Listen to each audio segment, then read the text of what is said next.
तो आज हम करेंगे प्रश्नावली 4.3 का पहले का फर्स्ट। इससे पहले हमने प्रश्नावली 4.2 पूरी कंप्लीट कर ली है और उसे समझ भी लिया है। जो हमारे चैनल पर नए हैं वो हमारी पिछली वीडियो को हमारी प्लेलिस्ट पे जाकर देख सकते हैं, या फिर मैंने उन वीडियो की लिंक डिस्क्रिप्शन बॉक्स में भी दी हुई है, आप वहाँ जाकर भी उन वीडियो को देख सकते हैं। आज का जो आपका प्रश्न है वो समाज विज्ञान से है। आपको मुझे बताने हैं ऊर्जा के अनवीकरणीय संसाधन के कोई 2 उदाहरण, यानी ऊर्जा के अनवीकरणीय संसाधन के कोई 2 उदाहरण लिखिए। अब अनवीकरणीय संसाधन होते क्या हैं? ऐसे संसाधन जिनको पुनः उपयोग में नहीं लाया जा सकता, यानी वे एक बार यूज़ होने के बाद समाप्त हो जाते हैं। ठीक है, उदाहरण दूंगा नहीं क्योंकि आपको 2 उदाहरण मुझे देने हैं। ठीक है, ऐसे संसाधन ऊर्जा के जिनसे ऊर्जा प्राप्त होती है, और ऐसे संसाधन जो ऊर्जा तो देते ही हैं और एक बार यूज़ करने के बाद समाप्त हो जाते हैं, उन्हें दोबारा लेना पड़ता है। ठीक है, तो इसका आंसर आपको मुझे कमेंट बॉक्स में लिखकर भेजना है। तो चलिए शुरू करते हैं प्रश्नावली 4.3 का पहले का फर्स्ट। इसमें दिया गया है कि यदि निम्नलिखित द्विघात समीकरणों के मूलों का अस्तित्व हो तो इन्हें पूर्ण वर्ग बनाने की विधि द्वारा ज्ञात कीजिए। ठीक है, यानी सबसे पहले तो हमें ज्ञात करना है कि इन समीकरणों के मूलों का अस्तित्व है या नहीं। ठीक है, और अगर है तो इन्हें हमें पूर्ण वर्ग विधि द्वारा ज्ञात करना है, किन्हें? मूलों को। ठीक है, तो चलिए हल करते हैं इस प्रश्न को। तो प्रश्न को ध्यान से पढ़ो। सबसे पहले तो हमें मूलों का अस्तित्व ज्ञात करना है कि मूलों के अस्तित्व है या नहीं।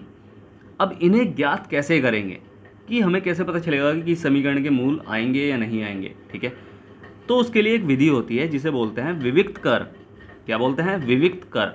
ठीक है, जिसे इंग्लिश में बोलते हैं डिस्क्रिमिनेंट। क्या बोलते हैं? डिस्क्रिमिनेंट। ठीक है, तो विविक्त कर को हम डी से प्रदर्शित करते हैं। ठीक है, तो विविक्त कर विधि है क्या? विविक्त कर, विविक्त कर जो है वो ये है कि इससे हम मूलों का अस्तित्व पता करते हैं कि मूल के अस्तित्व, यानी समीकरणों में मूलों का अस्तित्व है या नहीं। ठीक है, इससे हम ये पता करते हैं कि समीकरण में मूलों का अस्तित्व है या नहीं। अब विविक्त कर है क्या? ये है b² - 4ac। ठीक है, ये इसका फॉर्मूला है। अब b² - 4ac में b, a, c ये सब क्या हैं? तो हमें पता है कि कोई भी जो द्विघात समीकरण होता है, कोई भी द्विघात समीकरण किस रूप में होता है? वो होता है ax² + bx + c = 0 के रूप में। ठीक है, कोई भी द्विघात समीकरण किस रूप में होता है? ax² + bx + c के हिसाब से। अब हमें क्या करना है, इसमें से a b कैसे निकालने हैं? x² के साथ जो गुणांक होगा वो a होगा, और जो x का गुणांक है वो b है, और जो अचर पद है वो c है। ठीक है, जैसे हमने पहले निकाला है। ठीक है, पिछले प्रश्न में हमने निकाला है ना a b c। तो अगर मैं कहूँ कि यदि जब हम इसे सॉल्व करेंगे तो यदि b² - 4ac बड़ा हो 0 से, ठीक है, b² 4ac जब हम मान रखेंगे, a b c के अलग अलग मान हर अलग समीकरण में हमें निकलेंगे। a किसी समीकरण में 2 निकलेगा, किसी समीकरण में 10 निकल सकता है, किसी समीकरण में 12 निकल सकता है। ठीक है, तो जब अलग अलग मान हम अलग अलग समीकरण में रखेंगे तो हर बार हमें b² - 4ac के अलग अलग मान प्राप्त होंगे। ठीक है, तो अगर b² - 4ac जब हम इसे सॉल्व करेंगे मान रखकर, तो अगर वो बड़ा आए 0 से, अब 0 से बड़ा क्या क्या होता है? प्लस की संख्याएं 25, 5, 4, 2, जितनी प्लस की संख्या है वो 0 से बड़ी होती है। तो अगर 0 से बड़ा आए इसका मान, ठीक है, अगर यदि b² - 4ac बड़ा हो 0 से, ठीक है, हो तो भिन्न भिन्न मूल होंगे। ठीक है, भिन्न भिन्न मूल होंगे। ठीक है, भिन्न भिन्न मूल होंगे का मतलब क्या है कि जैसे हमने देखा है ना कि समीकरण में 2 मूल हमें ज्ञात होते हैं द्विघात समीकरण के। ठीक है, 2 मूल हमें ज्ञात होते हैं, तो मूल जो 2 हमें ज्ञात होंगे, एक मूल 2 होगा, एक मूल 5 होगा। ठीक है, अलग अलग संख्याएं होंगी, भिन्न भिन्न ज्ञात होंगे। ठीक है, समझ में आया ना? अब अगर यदि b² - 4ac बराबर हो 0 के, जब ऐसा हो तो जो मूल होंगे वो भी बराबर होंगे, यानी सेम मूल हमें प्राप्त होंगे। ठीक है, तो बराबर मूल होंगे। अब बराबर कैसे?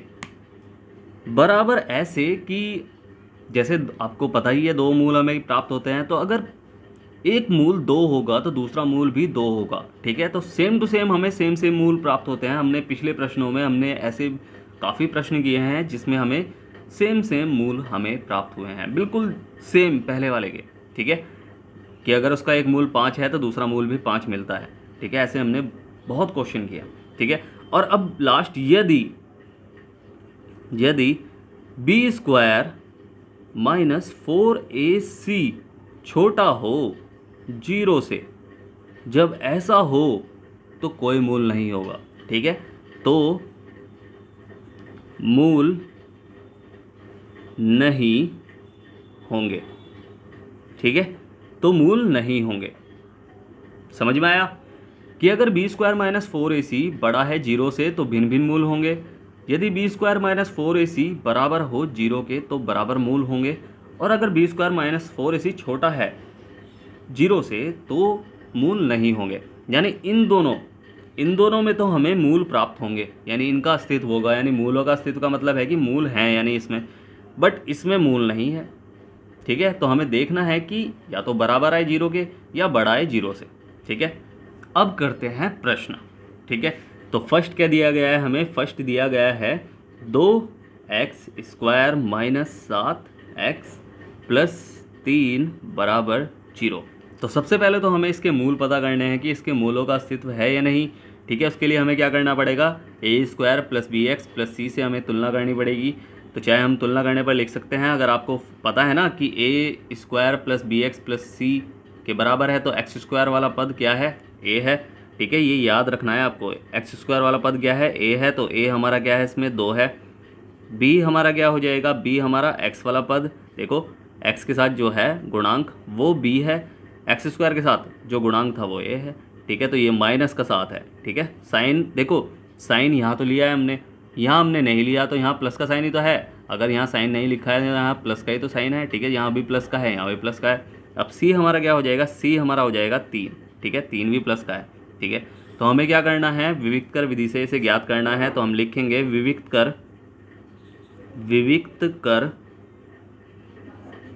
d से इसे प्रदर्शित करते हैं। तो d क्या है हमारा? b² माइनस 4ac का हमें मान ज्ञात करना है कि इससे सॉल्व करके क्या निकलेगा। तो b की जगह में क्या रखना है? माइनस का 7 का स्क्वायर माइनस 4 गुणा a हमारा क्या है? 2 और c हमारा क्या है? 3, ठीक है। ये हमने कर लिया। अब हमें क्या करना है? इसे सॉल्व कर लेना है। तो माइनस का 7 गुणा माइनस का 7, तो 7 देखो माइनस माइनस प्लस हो गया और 7 7 49 हो गया, ठीक है। तो ये हमारा 49 आया, तो प्लस का तो 49 माइनस 4 दूनी 8, 8 दूनी 16, 8 24, तो 24 हो गया, ठीक है। अब 49 में से अगर हम 24 घटाएंगे तो क्या आएगा? 49 में से जब हम 24 घटाएंगे तो आएगा 25, ठीक है। तो 25 आएगा, तो 25 हमने कर लिया, ठीक है। 9 में से 4 गए, 5 बचा, और 4 में से 2 गया, 2 बचा। अब हमने क्या देखा कि ये तो प्लस का 25 आ रहा है, तो यानी 0 से बड़ा है, ठीक है। 0 से बड़ा है तो हम लिखेंगे कि b² माइनस 4ac बड़ा है 0 से, ठीक है। ये हमने ऐसा करके इसे लिख लिया, ठीक है। b² माइनस 4ac बड़ा है 0 से। तो अतः मूलों का अस्तित्व है। और हमें कैसे मूल ज्ञात होंगे वो हम लिखेंगे नहीं, बट हमें कैसे मूल ज्ञात होंगे? हमें भिन्न भिन्न मूल ज्ञात होंगे, ठीक है भाई। जब बड़ा होता है तो भिन्न भिन्न मूल ज्ञात होते हैं। तो हमने देख लिया इसे। अब हम करते हैं प्रश्न को अच्छे से सॉल्व, ठीक है। अब हमें करना है पूर्ण वर्ग विधि से इसे सॉल्व। तो पूर्ण वर्ग विधि में होता क्या है, ठीक है।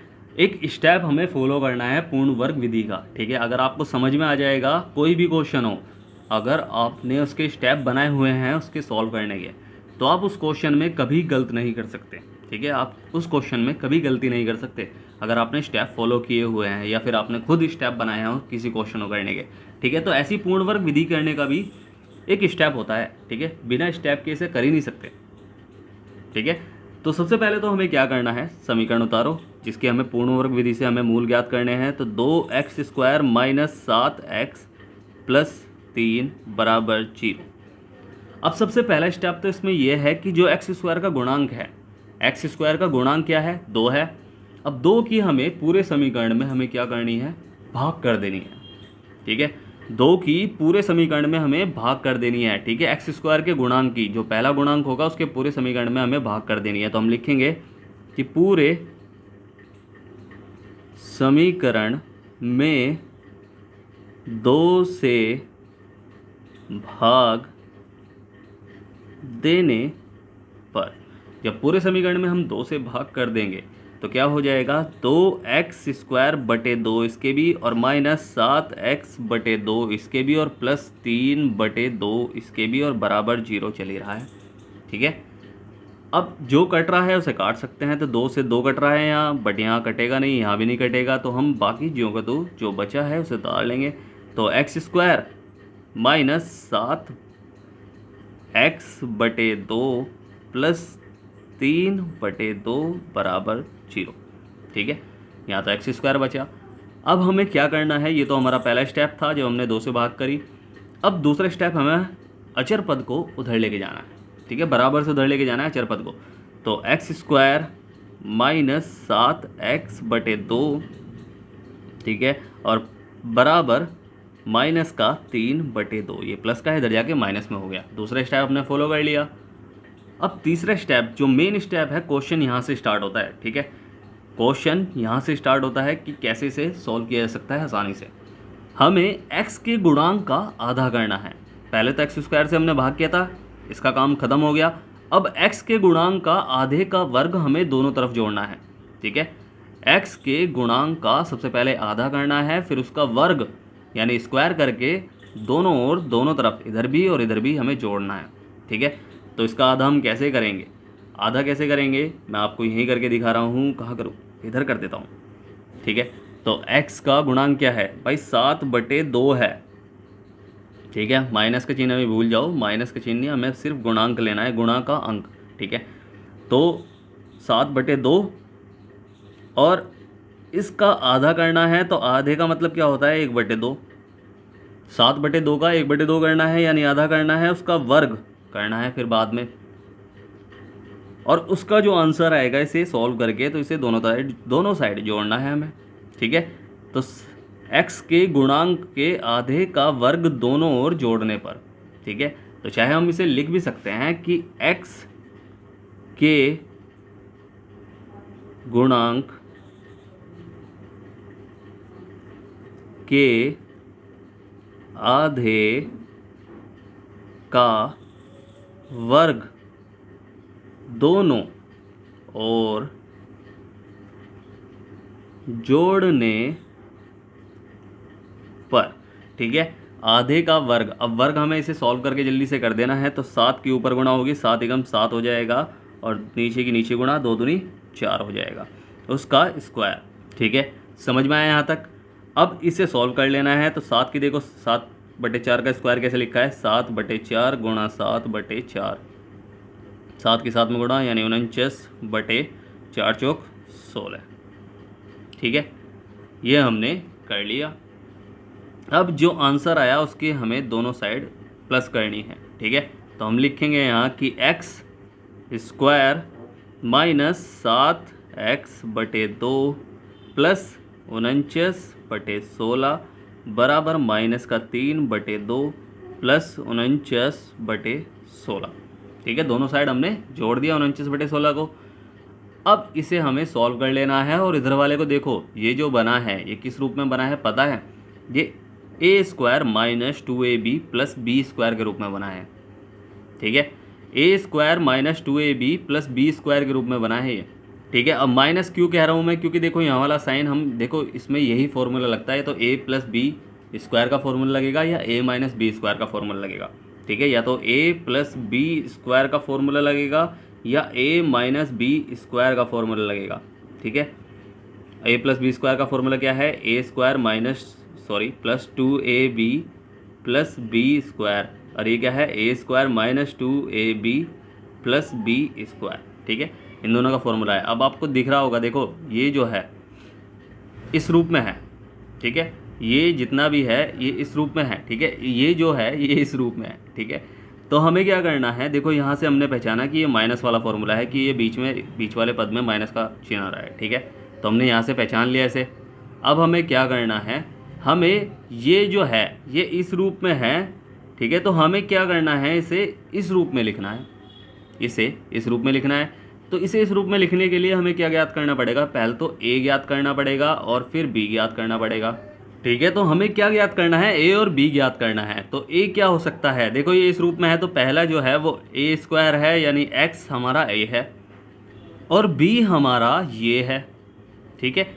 a हमारा ये है और b हमारा ये है, तो हम यहाँ से ज्ञात कर सकते हैं। देखो ये इसके ऊपर तो स्क्वायर लग रहा है, तो a हमारा x होगा और b हमारा क्या होगा भाई, इसे हमने स्क्वायर के रूप में नहीं बनाया है, तो हमने पीछे बनाया हुआ है, ठीक है। हमने देखा ना कि ये 49/16 कैसा है, इनका वर्गमूल ज्ञात कर लो या फिर, तो ये 7/4 के रूप में आ जाएगा। देखो वर्गमूल ज्ञात करेंगे तो 7 7 49, तो 7 का है 49, तो 49 का वर्गमूल 7 है और 16 का वर्गमूल क्या है, 4 है, ठीक है। तो 7/4 आ जाएगा, ठीक है। तो b हमारा क्या हो जाएगा, b हमारा हो जाएगा 7/4, ठीक है।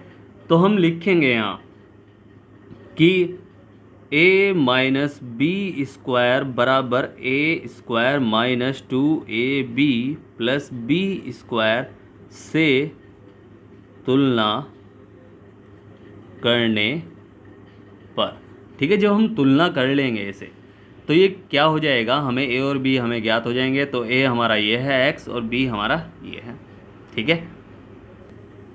तो इसे हम कैसे लिखेंगे, इसे हम लिखेंगे x minus by a minus b, यानी 7/2, सॉरी 4 है ना, 4 का था, 4 का स्क्वायर बराबर बाकी जो बचा है बराबर से उधर उसे हम लिख लेंगे। तो माइनस का 3/2 था और प्लस 49/16, ठीक है। a माइनस बी स्क्वायर के रूप में हमने लिख लिया। अब इसे हमें सॉल्व नहीं करना है, इसे हम सॉल्व करके लिखेंगे अच्छे से। तो ये हो जाएगा x माइनस 7/4 का स्क्वायर चलता रहेगा और इसे हम एलसीएम लेंगे तो 16 आएगा। अब हमें क्या करना है, हमें 2 से इसे भाग करनी है, 2 8 16 है तो यहाँ 8 की गुणा हो जाएगी और 16 ही कम 16 है तो ये 1 की गुणा हो जाएगी, ठीक है।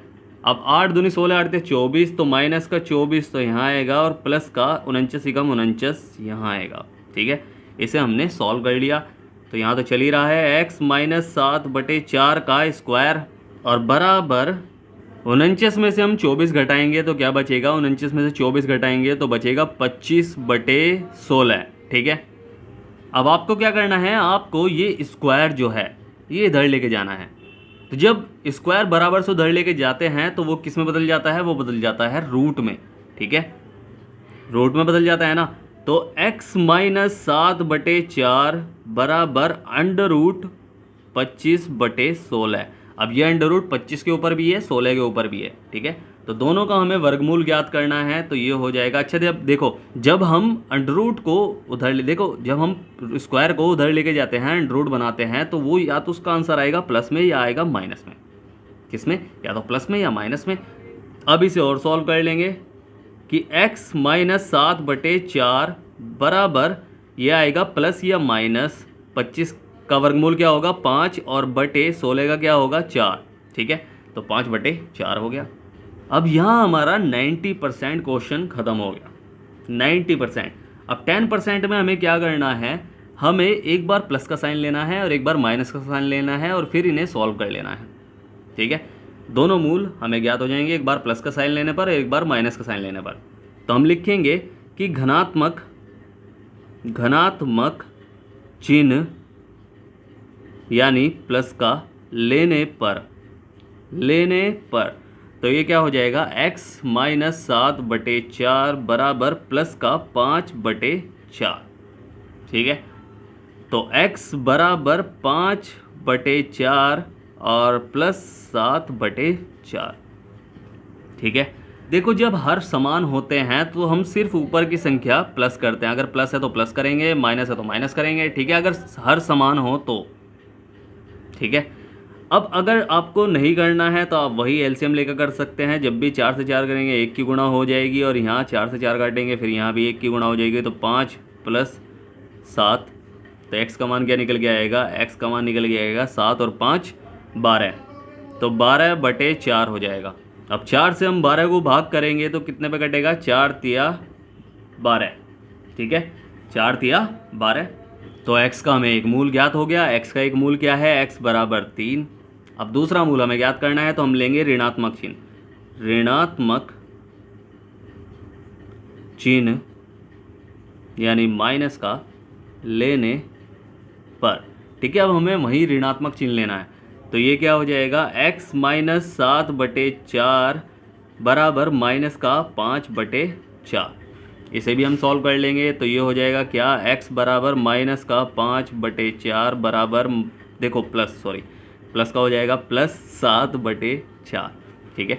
तो x बराबर एलसीएम ले लेंगे, तो मैंने बताया ना हर समान हो तो ऊपर प्लस या माइनस जो भी करना है वो कर सकते हैं। तो 4 आएगा, भाग करेंगे 1 आएगा, 4 से हम भाग करेंगे 1 आएगा तो माइनस का 5 उतरेगा और यहाँ प्लस का 7 उतरेगा, उल्टे चिन्ह है तो क्या हो जाएंगे, घटेंगे। तो x बराबर 7 में से 5 गए तो क्या बचा, 2, ठीक है, और वो भी प्लस का 2/4 हो गया। और ये 2 एकम 2, 2 दूनी 4, तो क्या निकल गया, 1/2। दूसरा मूल हमारा 1/2। तो x बराबर 3 और x बराबर 1/2, ये हमें 2 मूल ज्ञात हो गए, ठीक है। आसान विधि है, बस आपको स्टेप बाय स्टेप फॉलो करना है हर चीज़, ठीक है।